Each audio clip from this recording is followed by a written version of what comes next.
Alrighty, lads, we are back. This time we're talking about the angels who turned against God, or more or less turned away from him. This is the land of Theocratia, a land where faith is paramount, and those who lack it are usually dealt the death penalty. Theocratia is a very fascinating place I have designed, and we're going to kind of talk about it. So let's first talk about the angels. What is this story? What is this? Well, in the earliest days, God created angels and then mankind. To the angels, he offered clarity, codes of conviction, purpose, celestial order. They were raised in the brilliance of structure, guided by divine commandments and absolute truths. To humanity, he only created them, only giving them the gift of life. No laws, no teachings, no answers. The angels were instructed strictly to watch, but not intervene. Humanity fumbled in the dark, in the ignorance, warring, starving, seeking, while the angels stood above, bound by their divine code not to act. Many questioned why he made humans so hollow, so free, so directionless, but the angels obeyed nonetheless. Then, one day, God vanished. There was no final word, no fading light, no holy war. God simply stopped answering. The angels searched the sky, the stars, the deep void of their being, and they found nothing. Some angels wept, others raged. None could understand why the Creator had forsaken his perfect children. It was then that demons emerged, tearing through the veil, ash choking the sky, rendering it pitch black for years, creating a giant chasm along the world as the demons tore through. They did not target angels, though. They hunted humans. And for the first time ever, the angels broke their code.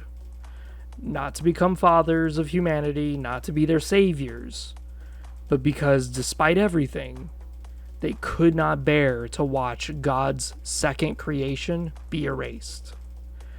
Each angel descended and waged war across the world, casting out the demonic hordes and cleansing the skies, returning humanity to survival, though not to innocence. Today, humans worship the angels like a pantheon, naming them saints, martyrs, guardians. The humans, at least, they still believe God still sits at the top of the celestial chain, and that if they honor his angels long enough and loudly enough, one day God will return. The angels, however, they no longer speak of him. They are not against him. They are not even preaching about him. They just ignore him. They don't even acknowledge his existence. So with that, Theocratia was found.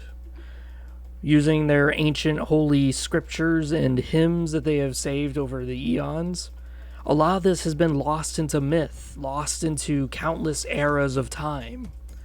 But the fact still stands. There is a great chasm in the world.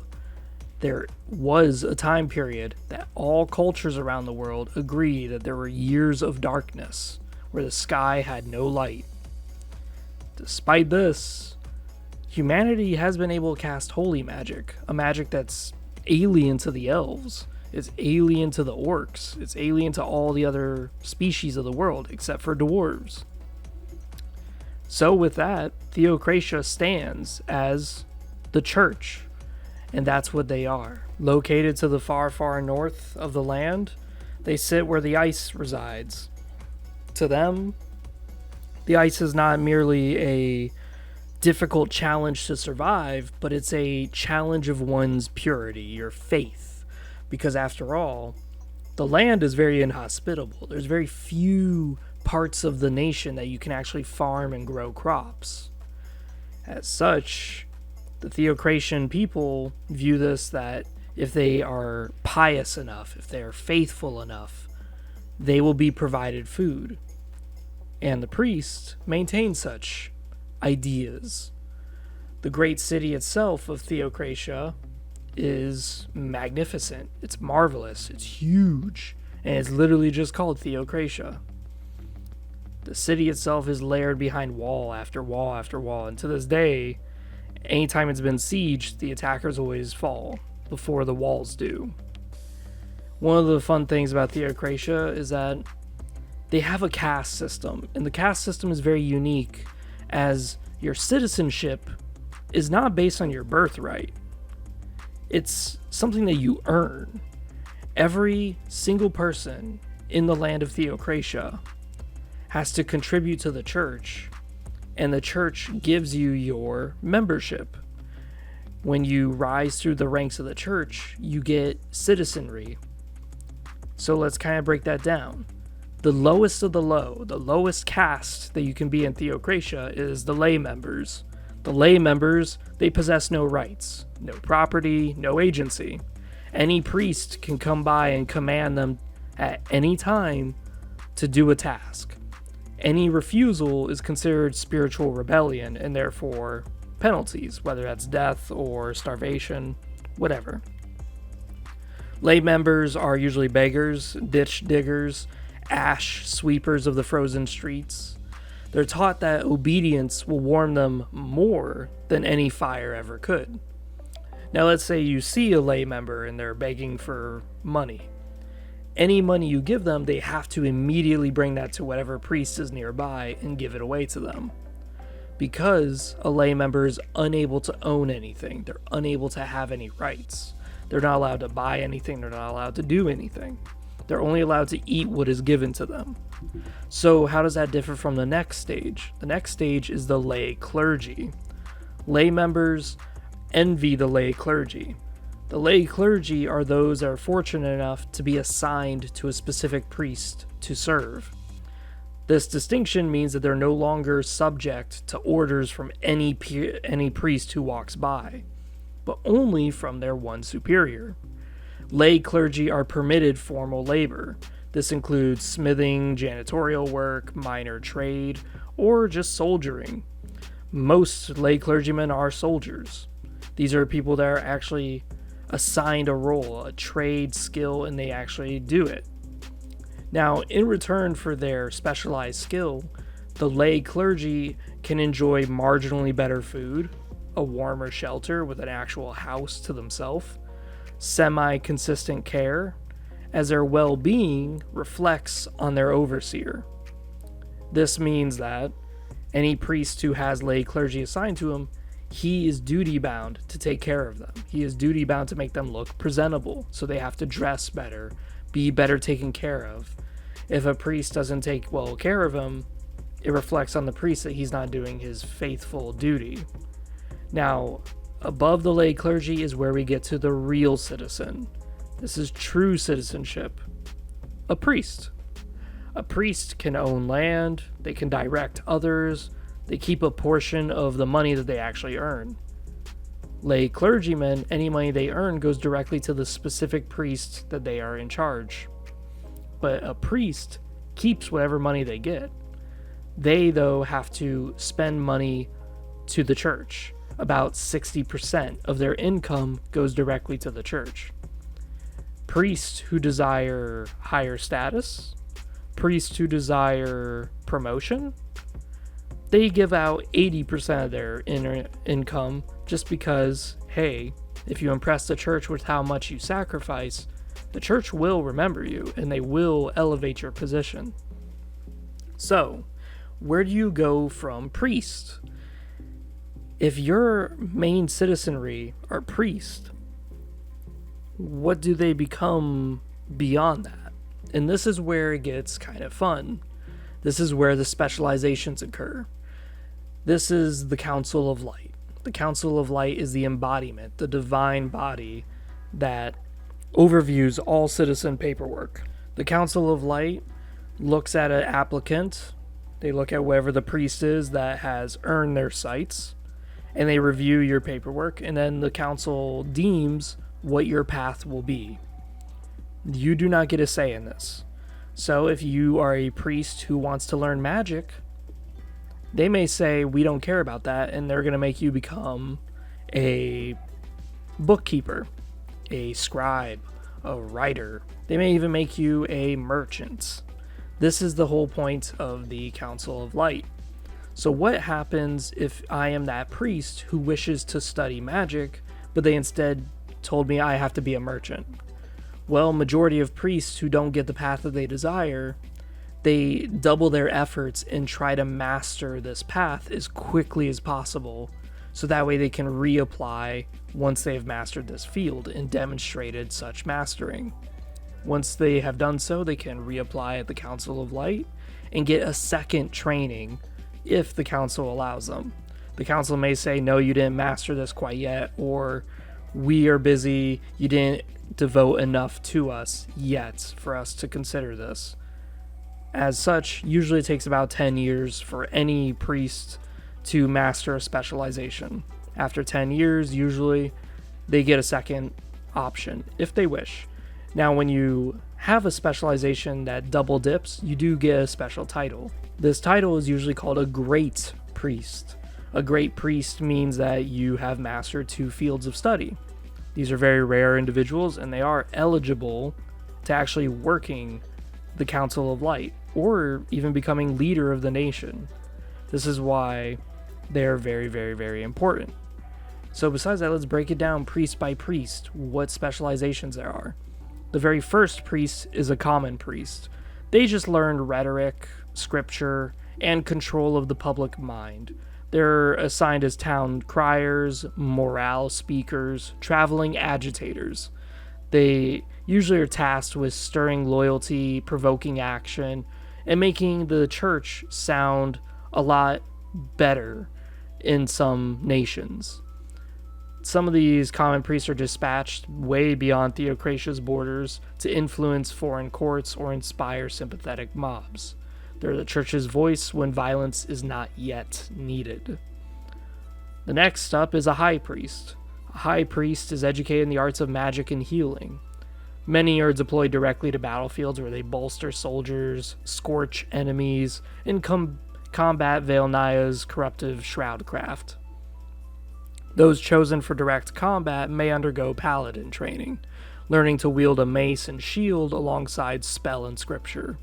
Their presence is both a boon and a banner. Where they stand, faith must be defended.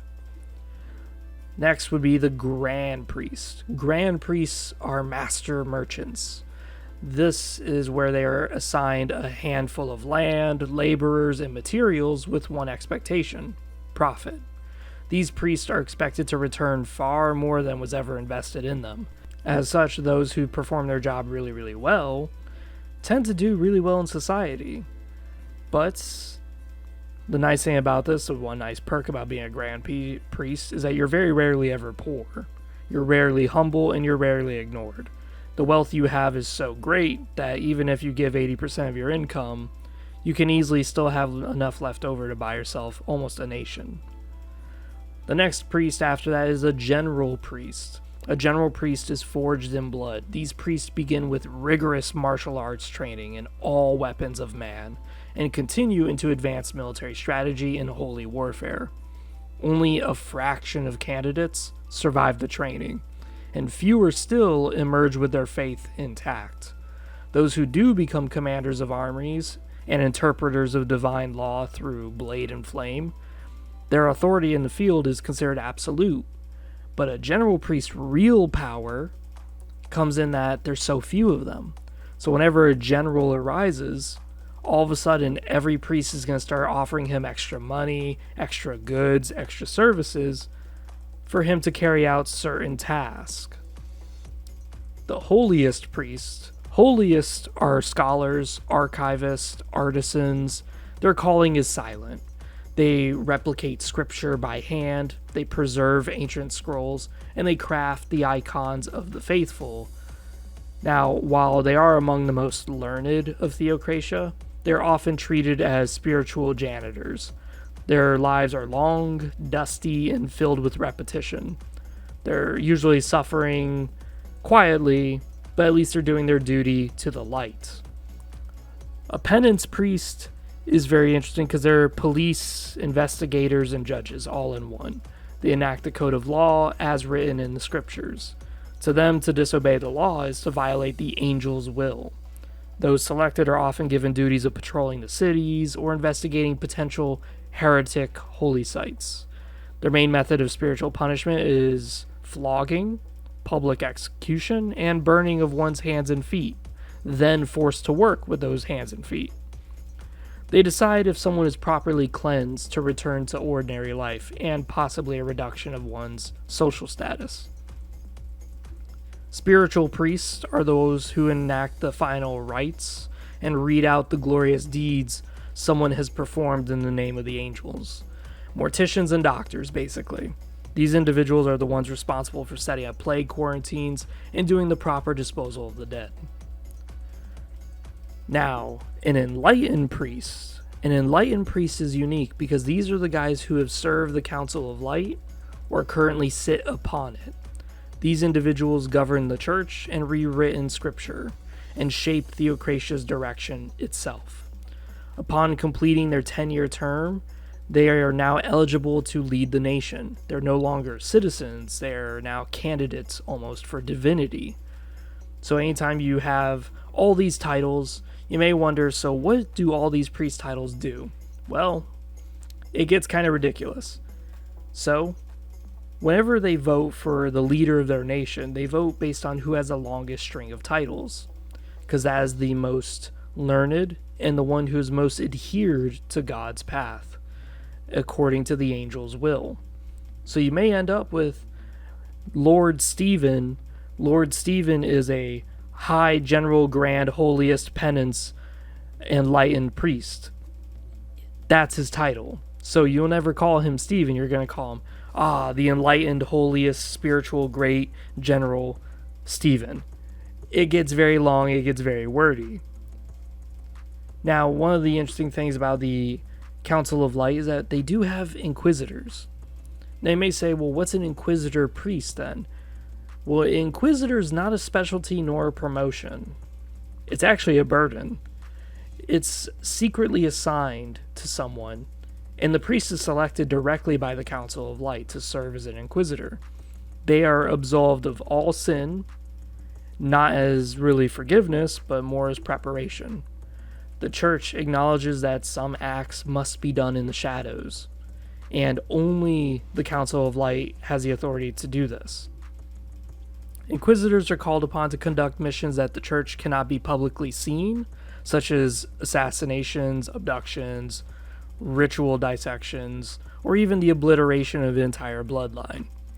The objective is always the same: to protect and empower Theocratia, ensuring it rises above every rival, visible or hidden. To preserve the sanctity of their future, inquisitors are given temporary code names. These are drawn from the names of the ancient angels. These names are not decorative. Each angel name symbolizes a method, a philosophy, a burden of execution. The name bestowed reflects how the council expects the inquisitor to carry out their divine task. So, this means that if I am named Stencil, you are now Inquisitor Stencil.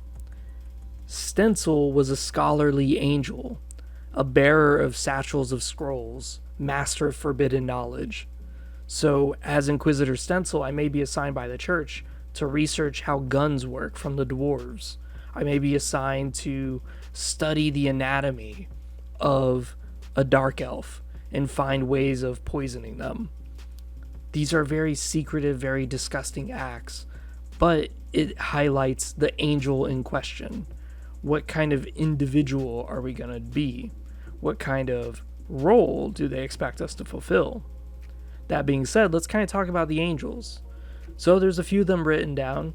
There is a few as in Orlin. Orlin was a blind spear angel who struck down the first murderer. Stencil, we already talked about him. Auroch. Auroch was the first heal and the first to enact mercy killings. There's Kael'th, the whispering angel who swept aside the greatest demon generals without them noticing. Dravian, the iron-winged angel who once chained a demon of ambition beneath a mountain. Zanari, the many-eyed angel of anticipation, watching over events that haven't even begun. Solketh, a golden-robed angel who cured plagues with fire. Saineth, the first angel to defy God, chosen to judge the angels should they fall. So with that, there's a few angels here who can determine how things are going to go.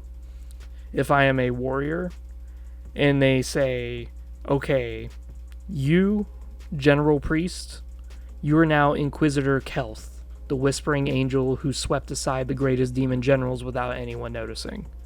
That probably means they expect me to carry out my mission without anyone ever noticing, and I'm expected to kill very highly important targets, who might be very strong. So, these very strong things could be orc chieftains, so now I have to somehow go by myself and slaughter a bunch of orc chieftains. Could be that there's a few noble kings who are very, very rebellious against the church. So that means I'm going to have to somehow storm the castle by myself with just 2 axes and start butchering everybody in it. This is what it means to be an inquisitor. Now, when you're done with your inquisitorial duty and you've performed your task, your name is retired, so you're no longer Inquisitor blah blah blah, and your title is erased from public record, and you're returning to your common duties. No one can ever ask about your time as an Inquisitor, and you're simply called the Returned. So now you are Returned Holiest Priest Rykard. Doesn't matter. The Council of Light are the only ones that are privy to the knowledge of what you have done. And they're the only ones who can determine whether or not you even committed a sin. Now, we talked a bit about them, so let's talk about this. What does the army of Theocratia look like? The military of Theocratia is not really an army. It's actually more of an extension of their faith. Every campaign is more or less a crusade. Every weapon that they've ever used is seen as divine scripture. They usually try to hide behind their wars with ulterior motives, saying that they're marching because God told them to, marching because the enemies they're facing have committed sin. But at its core, Theocratia's strength lies in the doctrines of fusing divine conviction with practical power. The armies are usually commanded by general priests that are bolstered with the magical arts of the high priest and enforced by paladins. When it comes to waging war, they use their faithful masses of zealots, lay clergy, and their huge amounts of gold to bribe all the mercenary hosts around the land to help them in their holy contract. Now, one thing that is for certain is that Theocratia is pretty much the home of mercenaries. You will not find a nation more filled with mercenaries than Theocratia.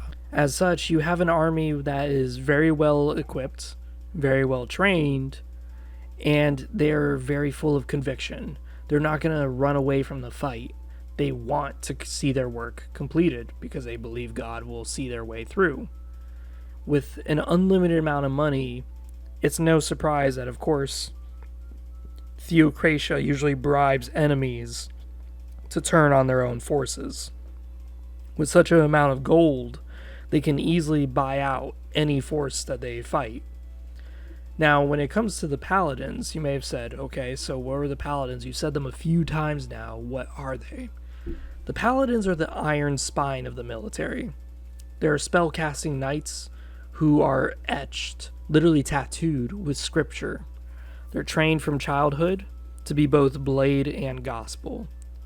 They're not simply warriors, they're more like religion made in flesh.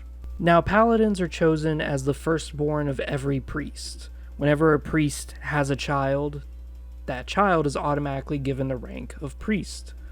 But the firstborn, whether it's a man or woman, gets swept aside by the government and put into military service to become a paladin.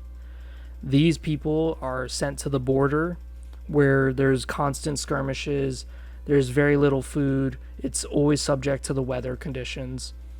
And these people are put through grueling training, surviving out in the cold with very little armor, surviving against orc hordes or dark elf attacks when they're only 10 years old. These child conscripts, surprisingly, have a better shot of surviving the training than regular priests. Because whenever a regular priest is chosen to be a general, he has to serve. Or whenever a high priest is chosen to serve, and he takes the option to become a paladin, they're not used to this. They're not used to such hard conditions. Whereas a child is moldable. A child is capable of becoming this. Now, the rite of sealing is performed later on. The rite of sealing is the first death of the paladin, where a common priest binds their body in strips of scripture, reciting each verse as it is pressed against the skin. Then the ink is burned with a torch into the skin of the child. This way that when the young kid grows up, they are expected to memorize every single letter etched on their skin. At any point, if a priest asks them what some of these words are, they are expected to re-spit it back at them at a moment's notice. If they don't, they will be subjected to extreme torture. This will be starvation, exclusion from a military assault, forced isolation, until they remember the verses. Now, training itself is every day. It's brutal, it's constant, and these people are taught to ignore starvation, to ignore rebellious thoughts, to ignore greed, to ignore suffering. And as such, the people who emerge as paladins, they rarely speak. They usually don't speak at all. They have a bit of a Spartan mentality where they condemn anybody. They hate everyone for being so soft, so weak, and they view themselves as superior to everyone because no one could survive what they've been through.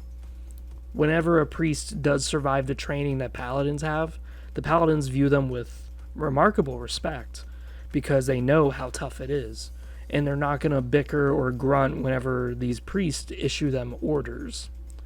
Inquisitors are usually the ones who take charge of paladins, and inquisitors know that paladins have to follow every order they give to the letter. So this becomes a bit of a conundrum. What happens when an inquisitor orders a paladin to do something that is a sin, that's against the council's wishes? The paladins are not held responsible. The reason why is because it's understood by the church that paladins don't have an identity. They don't have a personality. That's all been stripped away. So if a paladin carried out an order, it's because they're a tool, nothing more. If the tool commits a sin, it lays in the fault of the inquisitor or the priest, depending who issued the order. As such, the same paladin who just followed your order is probably going to be the same paladin who's going to crush your skull when you're held by a penance priest for committing a sin. Now, we kind of talked about how this church works in such a unanimous way, but it's not really the case. The church actually has two sections. These sects of faith are political groups.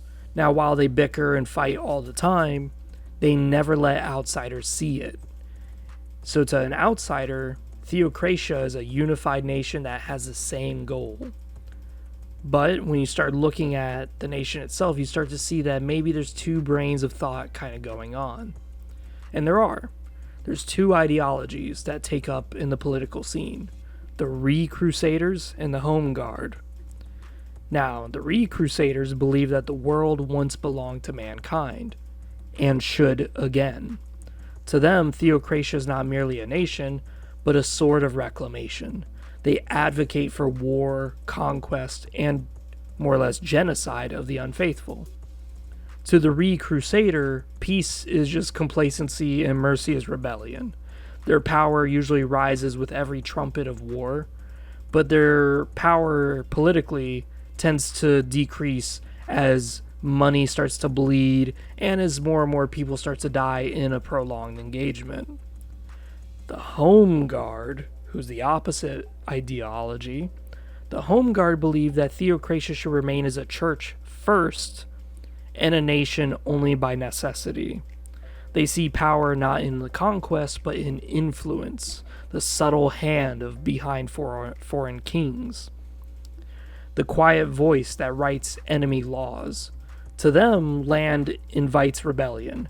If they owned every single tree, every single bush, that would just tax the church's resources because there would be endless waves of heretics, endless need for penance priests.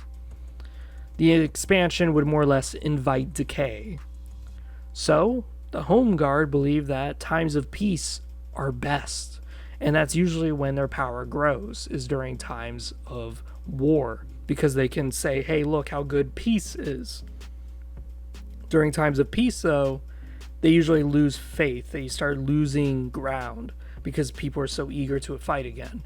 Some of this is due to the Home Guard's doing, though, because when peace is around, the Home Guard usually engage in subtle tactics, inviting the masses to starve and to blame it on the elves, or go to another nation and provide free charity gold to the peasants there, so that way those peasants are willing to work with the church whenever they decide to declare war, or even form little rebellious sects like inviting a prince and then converting him to the church's way of thinking and have him try to kill his brother, which leads to a civil war of his nation. The Home Guard are very devious. Now, while there are two ideologies, it is, as stated, they will never show their infighting to any nation. It's only obvious to the long-lived species, such as the elves, that there is in fact two different methods of warfare for the church. There's direct and indirect. Whichever one is being led tells you which group is in charge. If 3 crusaders are in charge, they just flat out declare war on you and you'll just see 1,000 knights at your border. If the Home Guard are in charge, all of a sudden you start seeing assassinations, you start seeing waves of priests with guards coming in, showering your citizens in free stuff. This is the power of Theocratia. This is the power of church. As it stands, I enjoy Theocratia. I think it's a very interesting spin on the church. The idea that citizenry is tied to your priest status. The idea that climbing the political ladder of the church is the only way to guarantee your citizenship. I think that's very fascinating. And of course the idea that the longer and longer you live and the more and more disciplines that you have mastered, it makes your title extremely long kind of funny. Because then by the time that you get to the end of it, it's like, damn, dude, I just said like 9 or 10 titles and now I'm finally getting to your name. This is the whole point of Theocratia, though. They're tough, they're brutal, and they're unforgiving. Besides that, see you guys next time.